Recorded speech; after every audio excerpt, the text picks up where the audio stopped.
Doma Sports Talk worldwide with some news from the world of boxing. So y'all know what time it is. You ain't in a rush to get concussed, baby.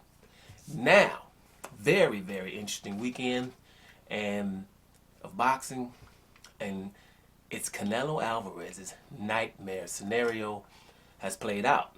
And you will probably see a whole lot of weirdness within the boxing community coming soon, imminent. And here's why.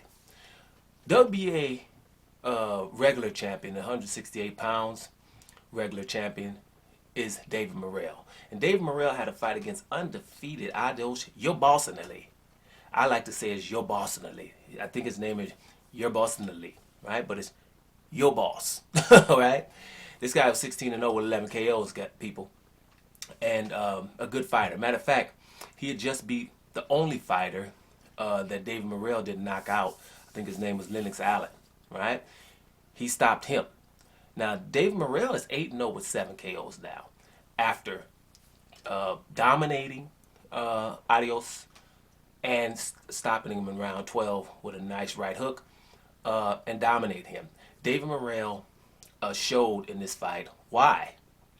He has, now this is his 8th fight. He's the regular champion. He was the interim champion in his 3rd fight, right? Which means in his 4th or 5th fight, he's been a champion. So he's been a champion, a regular champion for the longest. This is significant because the WBA, that's the sanctioning body with these regular titles that people just got ignored, not ignored, but pissed off about because it was just too many champions, right? They had a normal champion, which they had to call super, and they put these regular champions. And at the end of the day, most of the regular champions weren't that good. Matter of fact, most of them weren't even the 2nd or 3rd best. Now you got a couple. I remember when my man here, I think of his name, one I call Taz, Guillermo Rigondeaux, he became a regular. That was a good one. And someone else is pretty good as a regular champion too. But basically, regular champions were, second rated. No slight to them, but they weren't even like the 2nd or 3rd best fighter in the division. But this regular champion is all that, David Morrell. And the WBA has been on a crusade to stop this and make these champions fight the regular champions so we don't have them anymore. And they've been doing that. But in the 168-pound division, I've been complaining. Canelo is the normal champion for the WBA. But they won't mention David Morrell. They won't say, Canelo, you have to fight him. And the reason why is because of stuff like this. David Morrell is ridiculously awesome. Just like Dimitrii Bivol. They're very similar. I would give David Morrell the edge in power, Dimitrii Bivol the edge in skill a little bit more. They're both ridiculous. That's why these fights don't happen. That's why Dimitrii Bivol has been aged out, been the champion since 2013. Was Canelo was his mandatory, didn't fight him, and Canelo didn't fight Andrade for undisputed at 160 pounds because of this talent. And then when you're so talented like a David Morrell, you will see people start doing weird things and start asking other people to fight him and stuff like that instead of, wait a minute, I'm Canelo's basically more than a mandatory. But the problem with that is the WBC, David Benavidez is mandatory, but David Benavidez is signed a fight Caleb Plant. Well, let's see what happens there. Now, I'm going to leave that with David Morrell. David Morrell looks exceptional. He showed everything in his arsenal in this fight against Yerbossynuly. He showed everything. Just go look at the fight. It's ridiculous how good David Morrell is, but he's been that way, right? He just showed it because this time he went 12 rounds. He was getting people out of there early, but now everybody sees all of the skills. If it's the jab, if it's the inside fighting, if it's the outside fighting, from the back foot, from the front foot. There's nothing that David Morrell can't do, and everybody damn knows it. So, yeah, Canelo has an issue there. Let's see what the WBA does. Keep your eyes on them. I've been saying this for a while because this is about 2.5 years. They were supposed to tell Canelo a long time ago to fight this guy. But it's every time somebody is exceptional, you won't hear nothing. This is what's going to happen. Now, even a bigger problem for Canelo is Dimitrii Bivol. Boy, Dimitrii Bivol beat Gilberto Ramirez, who was 44-0 with about 30 KOs. 44-0. Matter of fact, Ramirez is the guy they were saying is going to beat Floyd Mayweather's record of 50-0. And let me tell you, Gilberto Ramirez, I'm a fan. I'll be honest, because he just wants to do everything. He wants to fight Canelo. He's been wanting to fight whoever. He wanted this fight with Bivol, bad, right? He's not taking the easy route like Oscar De La Hoya's promoter says. He's a good fighter, damn good fighter. And as I was watching him against Bivol, it was not the fight I thought I was going to see. I thought the whole time, I said, okay, but Bivol, because he has good legs, he's going to use his legs and try to box from the outside. Because, you know, Gilberto Ramirez comes forward, punches in bunches, and, you know, you got a problem with him because he just basically overwhelms you, Gilberto Ramirez. And it's just something funny because it was shades of the Mayweather-Pacquiao fight. You know, a guy that's going to be a whirlwind, he's going to come in with punches and bunches, and how is this other guy, a defensive fighter, how is he going to do this with not so much punching power against a guy like that? Because Dimitrii Bivol is only 20-0 with 11 KOs. So that's not like, wow, massive punching power. But it's something about these feather-fisted fighters that keeps these guys off of them. Because I thought Gilberto Ramirez was tame, right? For his, for him. Normally he's, he's not that tame. He's letting his hands go a little bit more, but he was a little reluctant. And those counter punches for these good fighters. That's why Pacquiao, after 2 straight right hands against Mayweather in the first round, he was tame, right? It's the way it is. Feather-fisted fighters. Everybody say Devin Haney has no power. Ain't nobody really walking up on him. Except for Shakur Stevenson. Ain't nobody really walking up on him. All these fighters are supposed to be so strong, and they got all this punching power. They will watch it with these guys, and that's what happened to your boy Gilberto Ramirez. Actually, Dimitrii Bivol was on the front foot. That's what happened. He was on the front foot. He dominated Gilberto Ramirez, and that is nothing less than awesome. It's ridiculous. I'm pretty sure it surprised all of us. We kind of know how good Dimitrii Bivol is. For the people, because he beat Canelo so convincingly. But Canelo is not my measuring stick. I don't think Canelo's a top 10 pound-for-pound fighter. That's for you guys. For me, he's not.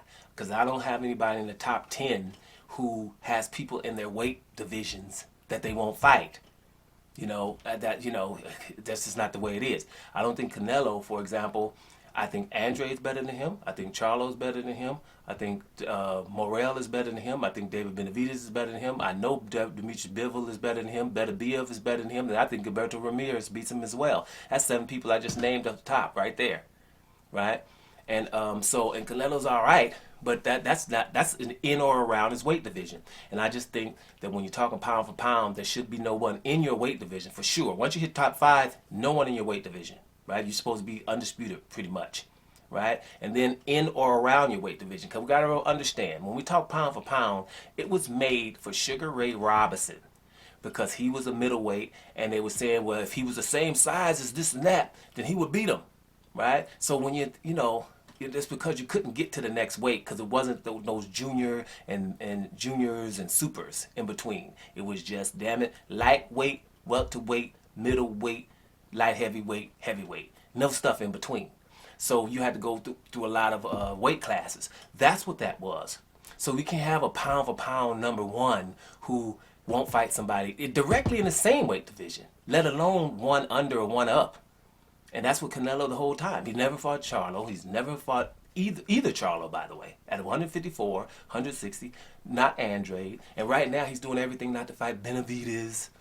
Right? He ain't gonna fight Bivol again. So that's why. And I watched that, and I'm like, no, can't happen. Dimitrii Bivol beat the hell out of Gilberto Ramirez. Not, all over the ring or nothing like that. Gilberto Ramirez can still hold his head up high.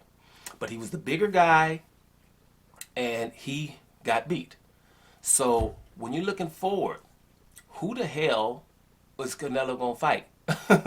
Because I don't think at all that that he's gonna get back in there with Dimitrii Bivol, right? I don't think at all. And Dimitrii Bivol, unlike some of the other fighters, he wants to go fight the guy Artur Beterbiev, who is like 20-0 with 20 KOs, to unify to become undisputed. So when you're looking at Dimitrii Bivol beating Gilberto Ramirez, right, and David Morrell beating Yerbossynuly. Isn't that a nightmare for Canelo? Because what is the WBA going to force him to fight Morrell? Because Morrell's at 168 pounds and not 175, where it's like Canelo has to go up. No, in your weight division, right here, you got one with WBA, Morrell, WBC, Benavidez, right? If you go up, you ain't fighting Gilberto Ramirez, because first of all, he lost and he's Mexican, and you're not fighting Beterbiev because you just ain't going to fight somebody in the 175-pound division who's 100% knockout ratio.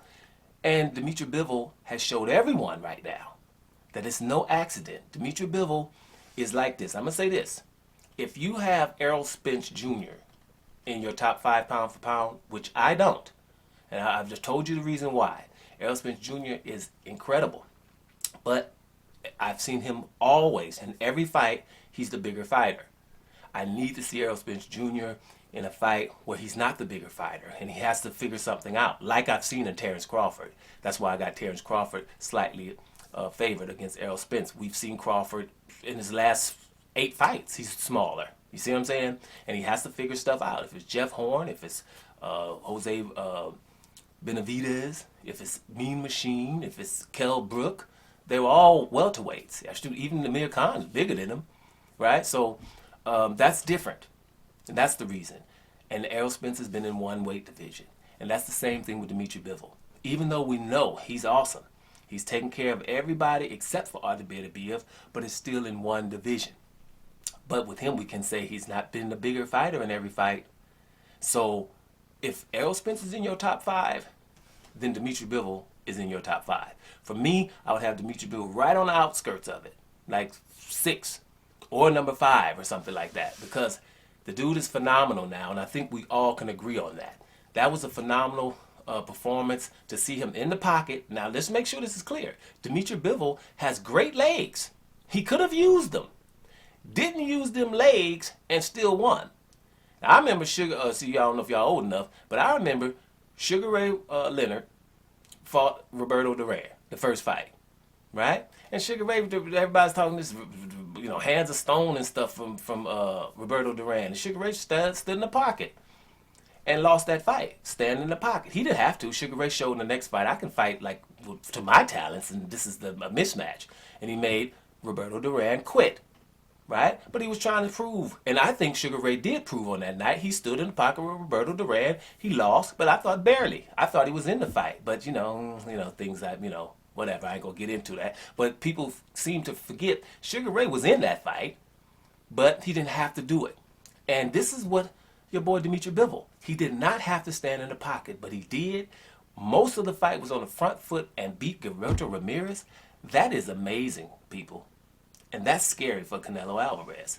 Let's see what Canelo does, because Dimitrii Bivol and David Morrell, amongst others, are lurking. Doma Sports Talk Worldwide. And I'm up out of here, y'all.